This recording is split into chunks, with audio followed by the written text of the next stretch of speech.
안녕하세요. 반갑습니다. 오늘은 셋째 날 8월 16일 화요일입니다. 먼저 시작하기 전에 기도드리고 시작하겠습니다. 저희들을 사랑하시는 아버지 하나님, 오늘 이 아침에 저희들에게 새로운 생명을 허락하시고 또다시 새로운 삶을 살아갈 수 있도록 은혜로 허락하여 주셔서 감사합니다.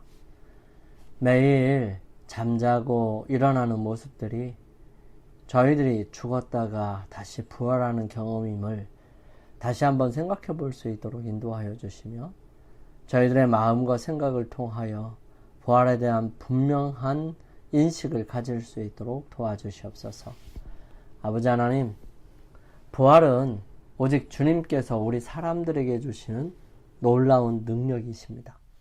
그러기에 저희들 부활이 어떤 것인지 좀 더 자세히 살펴볼 수 있도록 인도하여 주시고 주님께서 부활하신 그 내용들을 다시 살펴보면서 주님, 저희들의 삶에 역사하셔서 언제나 궁극적인 구원을 위하여 함께 저희들과 저희들의 모든 삶에 역사하시고 또 주님의 권능을 베풀어 주심을 인하여 감사를 드립니다.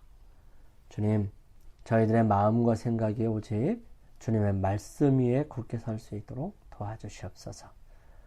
주님, 오늘 이 아침에도 주님 앞에 간절히 기도드리는 제목들이 있는 주님의 사랑하는 자녀들이 있습니다. 주님께 기도드릴 때마다 주님 가까이 계셔서 그들로 하여금 하나님의 섭리를 바라볼 수 있도록 도와주시고 그들의 생각과 마음을 주님께 늘 가까이 갈 수 있도록 도와주셔서 어렵고 힘겹고 또 해결해야 할 많은 문제들 속에서 주님의 섭리와 은혜와 인도하심을 바라볼 수 있도록 축복하여 주시옵소서. 사랑의 아버지 하나님, 너무 힘들고 너무 괴롭고 너무 오랫동안 지속되지 않기를 원합니다. 주님, 저희들의 고통과 아픔이 저희들에게 필수적으로 있어야 하는 것이라고 한다면 주님, 저희들에게 속히 배울 수 있도록 인도하여 주셔서 그런 일들이 짧게 잘 맞춰질 수 있도록 도와주시옵소서. 아버지, 시작하는 시간입니다. 마치는 시간까지 주님께서 저희들과 함께 하옵시기를 예수님의 이름으로 기도드립니다. 아멘. 오늘 부활의 능력 함께 살펴보겠습니다. 부활은 인간이 얼마나 무력한 존재인지 적나라하게 나타내 보여줍니다. 예수님의 생애와 죽음과 부활에 관해 생각할 때에 우리는 종종 그분의 죽음이 우리로 하여금 하나님과 올바른 법적 관계를 갖도록 한 사건이라는 사실을 생각하게 됩니다. 물론 그것은 사실이죠. 예수님께서 부활하신 때의 모습을 살펴보기를 원합니다. 아버지께서 당신을 부르신다고 말하는 힘있는 천사의 음성이 그리스도의 무덤에 들렸을 때에 구주께서는 자기 속에 있던 생명으로 무덤에서 나오셨습니다.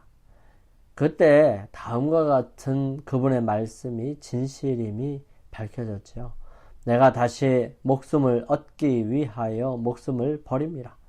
나는 버릴 권세도 있고 다시 얻을 권세도 있다. 이제 제사장들과 관원들에게 말씀하신 그분의 예언은 성취되었습니다. 너희가 이 성전을 헐라 내가 사흘 동안에 일으키리라. 갈라진 요셉의 무덤을 향하여 그리스도께서는 나는 부활이요 생명이라고 의기양양하게 선포하셨습니다. 이 말씀은 하나님만이 하실 수 있는 말씀입니다. 모든 피조물은 하나님의 뜻과 능력으로 살아갑니다. 그들은 하나님의 생명을 받느냐에 따라 생사가 좌우됩니다. 가장 높은 스랍으로부터 가장 낮은 생물에 이르기까지 모두 다 생명의 근원 되시는 분에게서 생명을 공급받습니다. 하나님과 하나이신 오직 그분만이 나는 내 생명을 버릴 권세도 있고 다시 얻을 권세도 있다고 말씀하실 수 있는 것이죠. 그리스도께서는 당신의 신성 속에 죽음의 속박을 깨칠 수 있는 능력을 가지고 계셨습니다. 주님께서는 잠자는 자들의 처음 익은 열매로 죽음에서 일어나셨지요. 그분은 요제, 즉 흔들어서 드리는 제사의 원형으로서 여호와 앞에 요제를 드렸던 바로 그날에 부활하셨습니다. 1000년 이상 이 상징적인 의식이 거행되어 왔습니다. 추수하는 밭에서 처음 익은 곡식의 이삭들을 모아가지고 6월절 날 예루살렘에 올라가 그들이 가져간 처음 익은 곡식단을 여호와 앞에 감사의 예물로 흔들어 드렸습니다. 낫으로 곡식을 베어 단으로 묶어 드릴 수 있게 되기까지는 이 예물을 드리지 않았죠. 하나님께 헌납한 곡식단은 추수를 예표하였습니다. 그와 같이 처음 익은 열매 되시는 그리스도는 하나님의 나라를 위하여 모아드릴 큰 영적 추수를 표상합니다. 그분의 부활은 죽은 모든 의인의 부활의 모형이요 보증입니다. 우리가 예수님의 죽었다가 다시 사심을 믿을진데 이와 같이 예수 안에서 자는 자들도 하나님이 저와 함께 데리고 오시리라 말씀하십니다. 예수님께서 부활하실 때에 그분은 사로잡혀 있던 한 무리를 무덤에서 데리고 나오셨습니다. 예수님께서 운명하실 때에 있었던 지진은 그들의 무덤을 깨뜨려 열었고요. 그분이 부활하실 때에는 그들도 그분과 함께 일어났던 것입니다. 그들은 하나님의 동역자들이었고요. 목숨을 바쳐 진리를 증거하던 자들이었습니다. 이제 그들은 저희를 죽음에서 일으킨 그분을 위하여 증인이 될 것이었습니다. 주님의 봉사기간 동안에 예수님께서는 죽은 자를 살리셨습니다. 그분은 나인성 과부의 아들과 야이로의 딸과 나사로를 살리셨죠. 그러나 그들은 불멸의 옷을 입지 못했습니다. 살아난 후에도 그들은 여전히 죽음에 정복당했죠. 그렇지만 그리스도께서 부활하실 때 무덤에서 나온 자들은 영생으로 일으킴을 받았던 것입니다. 그들은 죽음과 무덤을 이기신 그리스도의 전승 기념으로서 그분과 함께 승천했던 것입니다. 그리스도께서는 다음과 같이 말씀하셨습니다. 내가 그들을 구속하였으므로 그들은 더 이상 사단의 포로가 아니다. 내가 그들을 나의 능력의 첫 열매로 무덤에서 일으켰으므로 그들은 나와 함께 있어 다시는 결코 죽임을 당하거나 슬픔을 경험하지 않을 것이다 라고 말씀을 하십니다. 그들은 예루살렘 도성에 들어가서 많은 사람들 앞에 나타나서 그리스도께서 죽음에서 살아나셨고 우리도 그분과 같이 일어났다고 선포했습니다. 그렇게 해서 부활의 성스러운 진리가 불멸의 것이 되었던 것입니다. 부활한 성도들은 주의 죽은 자들은 살아나고 우리의 시체들은 일어나리이다 라는 말이 진리임을 증거하였습니다. 그들의 부활은 티끌에 거하는 자들아 너희는 깨어 노래하라. 주의 이슬은 빛난 이슬이니 땅이 죽은 자를 내어 놓으리라는 예언의 성취에 대한 예증이었던 것입니다. 그리스도는 믿는 자에게 부활과 생명이 되십니다. 죄로 인해 잃어버린 생명이 우리 구주 안에서 회복되는 것이지요. 이는 예수님께서 당신이 원하시는 자들을 소생시킬 수 있는 생명을 당신 자신 속에 가지고 계신 까닭입니다. 그분은 불멸을 주실 권리를 부여받으셨지요. 그분은 인간을 위하여 버리신 그 생명을 다시 취하셔서 인간에게 주십니다. 예수님은 내가 온 것은 양으로 생명을 얻게 하고 더 풍성히 얻게 하려 하는 것이라. 내가 주는 물을 먹는 자는 영원히 목마르지 아니하리니 나의 주는 물은 그 속에서 영생하도록 솟아나는 샘물이 되리라. 내 살을 먹고 내 피를 마시는 자는 영생을 가졌고 마지막 날에 내가 그를 다시 살리리라고 말씀하셨습니다.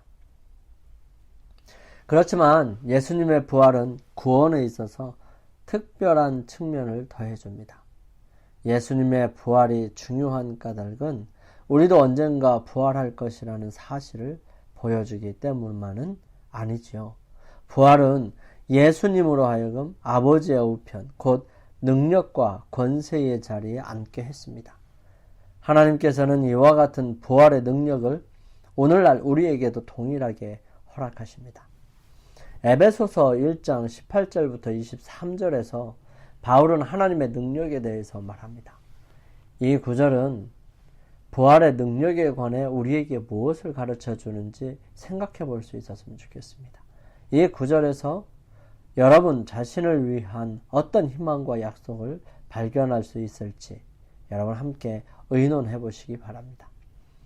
너희 마음에 눈을 밝히사 그의 부르심의 소망이 무엇이며 성도 안에서 그 기업의 영광의 풍성함이 무엇이며 그의 힘의 위력으로 역사하심을 따라 믿는 우리에게 베푸신 능력의 지극히 크심이 어떠한 것을 너희로 알게 하시기를 구하노라. 그의 능력이 그리스도 안에서 역사하사 죽은 자들 가운데서 다시 살리시고 하늘에서 자기의 오른편에 앉히사 모든 통치와 권세와 능력과 주권과 이 세상뿐만 아니라 오는 세상에 일컫는 모든 이름 위에 뛰어나게 하시고 또 만물을 그의 발 아래서 복종하게 하시고 그를 만물 위에 교회의 머리로 삼으셨느니라. 교회는 그의 몸이니 만물 안에서 만물을 충만하게 하시는 이의 충만함이니라.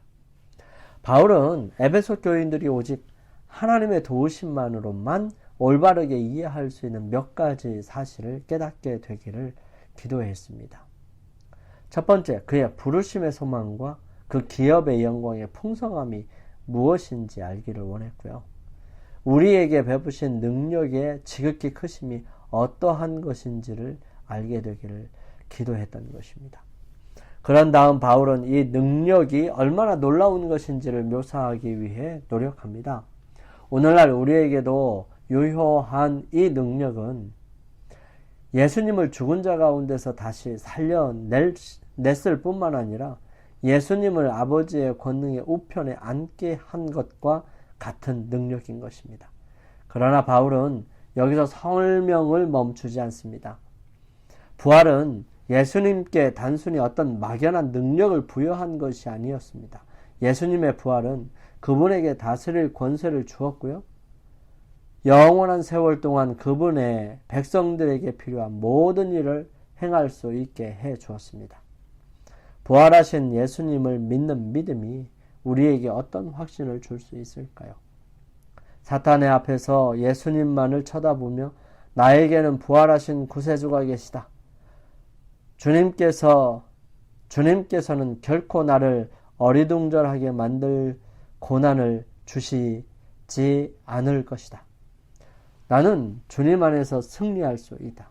예수님은 나의 의시며 나의 기쁨의 면류관이시다. 라고 말하라고 영감의 말씀은 교훈합니다. 여러분, 여러분의 삶 가운데 부활하신 예수님의 능력이 필요한 영역들 목록을 한번 기록해 보시기 바랍니다.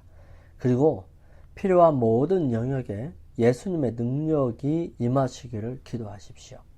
오늘 살펴볼 내용의 결론은 우리는 예수님의 부활을 통해 우리 자신의 부활에 대한 소망뿐만 아니라 예수님께서 우리의 모든 필요를 채울 능력을 가진 분이시라는 사실 또한 깨달을 수 있습니다. 여기서 우리가 생각해 봐야 할 부분은 예수님께 어떤 능력이 들어간 게 아니라 그 능력을 원래 예수님께서 가지고 계셨다는 사실을 잊지 않는 것이 필요합니다. 예수님께서 부활하신 것은 하나님께서 능력을 베풀어 주셨기 때문이 아니라 그분이 가지고 있는 능력이 원래 있었어요. 그 능력을 사용하신 것 뿐입니다. 이제 인간으로서의 모든 구원을 위한 해야 할 일들은 마쳐졌어요. 그래서 그분은 이제 더 이상 인간으로서의 삶을 살지 않아도 되었습니다. 그래서 그분은 인간의 모습을 하셨지만 그분이 가지고 있던 신성을 사용하실 수 있으셨어요. 이제 구원에 필요한 대속하는 일에 대하여는 완전히 모든 일들을 다 이루었기 때문에 그렇습니다. 이제 앞으로는 우리 사람들이 예수님의 거룩하신 은혜를 바라고 그분께서 이루어 놓으신 대속을 믿음으로 받는 모든 사람들에게 중보하시고 계시고, 그 중보 사역이 끝나면 이제는 더 이상 그 어떤 것도 이루어 가시지 아니하시고 오셔서 준비된 하나님의 백성들, 당신의 백성들을 데리고 천년의 기간을 시작하시는 것입니다. 영감의 교훈입니다. 부활하신 예수님. 예수님은 요셉의 새 무덤에 누워 계시지 않으신다. 그분은 부활하셔서 하늘로 승천하셨고 거기서 우리를 위하여 중보하고 계신다. 우리에게는 우리를 사랑하셔서 우리를 위해 돌아가신 구주가 계신다. 그러므로 그분을 통하여 우리는 소망과 힘과 용기와 그리고 그분의 보좌에 그분과 함께 할 자리를 가질 수 있게 되었다. 그대가 그분을 부를 때 그분께서는 언제든지 그대를 도우실 수 있고 또한 즐겨 도와주신다. 교회증언 8권 128페이지에 있는 말씀이에요. 우리 함께 기도드리겠습니다. 사랑의 아버지 하나님, 주님께서 이 땅에 오셔서 인간으로 사시다가 돌아가시고 부활하셔서 하나님 보좌 우편에 앉으셔서 오늘 저를 위하여 필요를 채우시기 위해 일하실 수 있는 능력을 가지셨음을 기억하게 하시니 감사합니다. 예수님의 능력이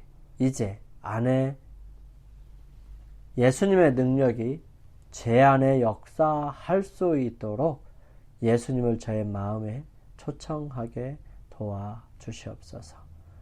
주님의 권능이 저희들의 삶을 끝까지 인도하셔서 주님께서 이루실 거룩한 그 놀라운 일들이 이루어지고 완성될 수 있도록 인도하여 주시옵소서. 그러므로 저희들이 주님 안에서 새롭게 되고 온전하게 되게 인도하여 주시옵기를 저희들을 사랑하시는 예수님의 이름으로 간절히 기도드립니다. 아멘. 감사합니다. 오늘 하루도 주님 안에서 승리하시기 위하여 주님 앞에 나아가는 개인적인 시간을 갖게 되길 바랍니다. 저는 내일 아침 이 시간 다시 찾아뵙겠습니다. 감사합니다.